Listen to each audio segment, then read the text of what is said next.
Empire, ibinahagi kung paano nakaka-relate sa kani-kanilang mga karakter.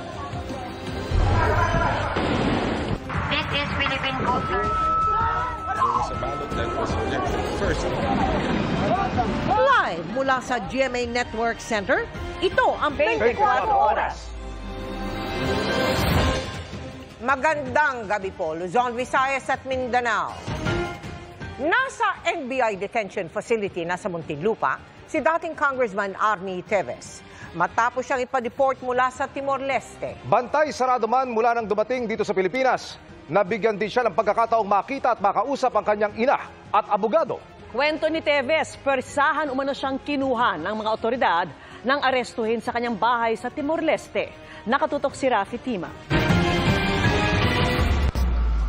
Bago bumiyahe pabalik ng Pilipinas mula Timor-Leste, tinanggal ang posas at kadena sa paa ng